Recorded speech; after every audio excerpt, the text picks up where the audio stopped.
A while back I made this terrarium, and as you can see, I didn't put gravel underneath.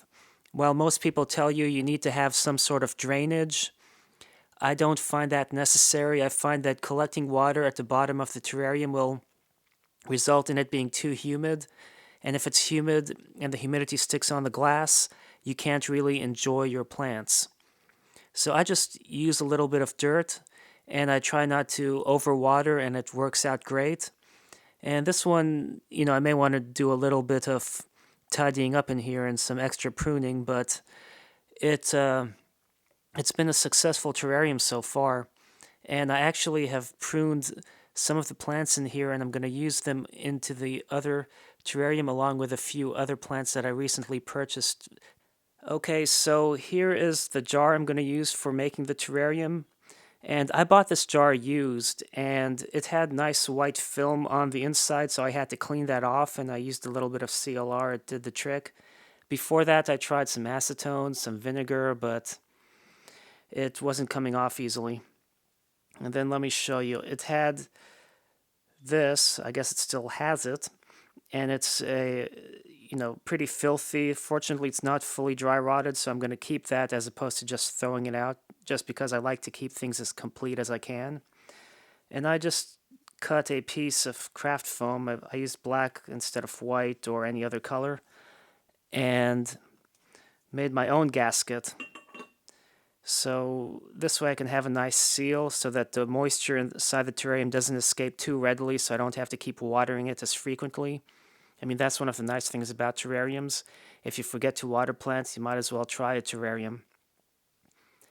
Now I bought this fern, and I bought that other fern, and I bought this plant here that's red so that it contrasts nicely against the green. Now over here, let me show you, is a type of succulent, and I put this in a shot glass.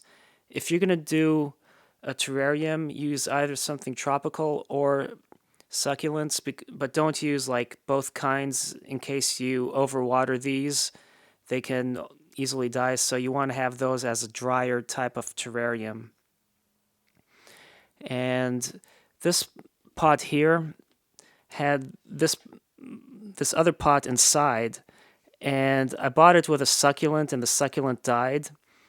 I really don't like pots with drainage. Maybe for outside they're okay, but for indoors, no. And I don't know if it, as a succulent, if it even got watered well, because this one I propagated from the other terrarium, and in here I have a basin of water with another one that I propagated, and this one is on its side.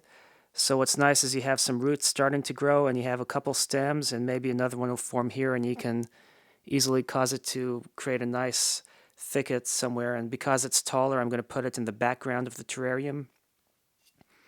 You can see seams in the glass, so I'm going to use one side as the front, the other side as the back.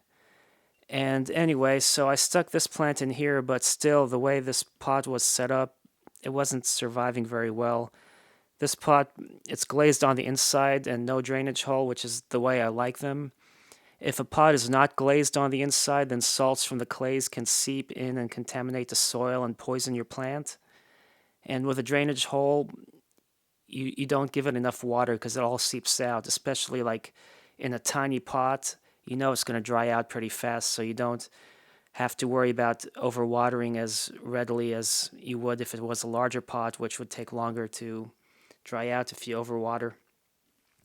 Anyway, so these are the plants minus the succulent that I'm going to stick in here.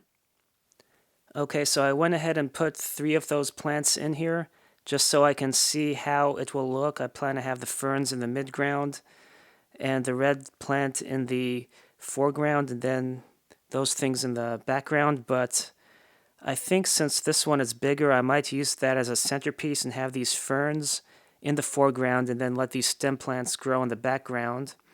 And I see a gnat that's trapped in here. It must have been proliferating, how they like to breed when you overwater or if the soil is moist or whatever.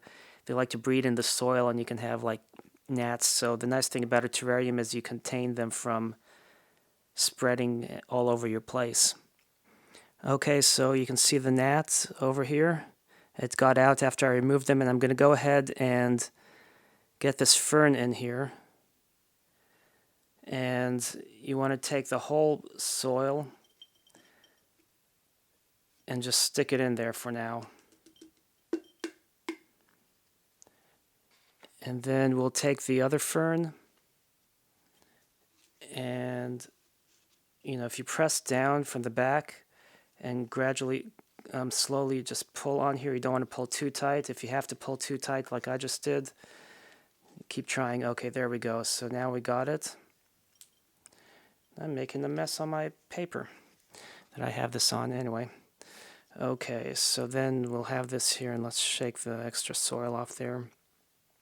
Now, one thing to note is the pots go that tall, and I actually want it down here, so I'm not going to add any more soil than what came in these pots because I want them to be lower to the ground so I can have more space for the plant to grow. So the lower the soil is, the better. Now, if it's too low, it's not really that big of a deal in a terrarium if because a lot of the moisture is trapped in there anyway.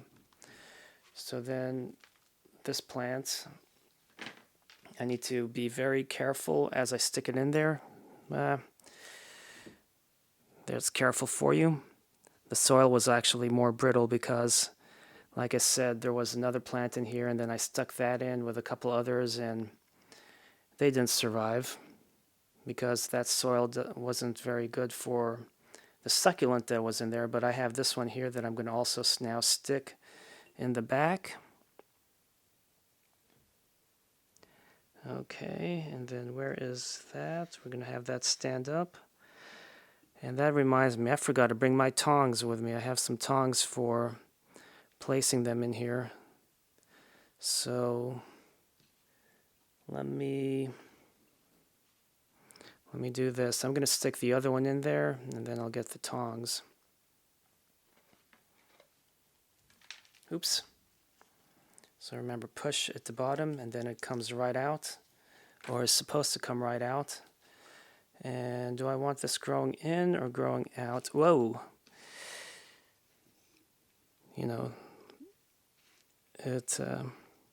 I guess however we position in there would be how it's growing. So you don't want it to be like fully pressed against the glass. And because we have the stem plant here that's leaning, I need to take care of that. So let me get my terrarium tongs. Okay, so I got the tongs. You can get some nice large stainless steel ones. And I'm going to go ahead and position these. You don't want to squeeze too tight and ruin them unless you're trying to break an area on the stem. And what I'm doing right now is getting that plant that was leaning sideways that I rooted to get buried, and now I'm growing this other stem plant. And what I'll do is, as I prune some more stem plants from the other terrarium, I can stick them in the back, if they're the same kind. And then you want to make sure everything is positioned nicely.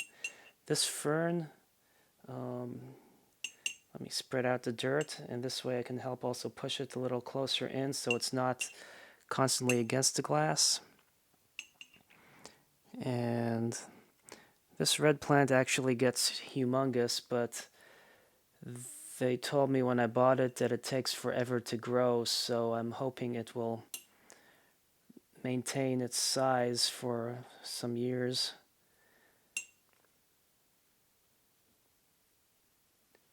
And let's see, okay. So that looks fairly good.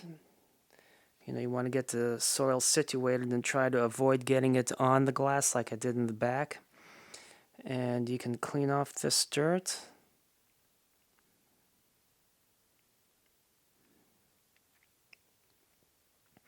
And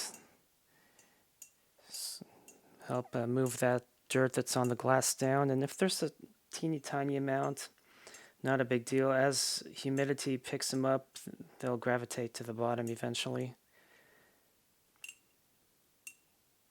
Oops.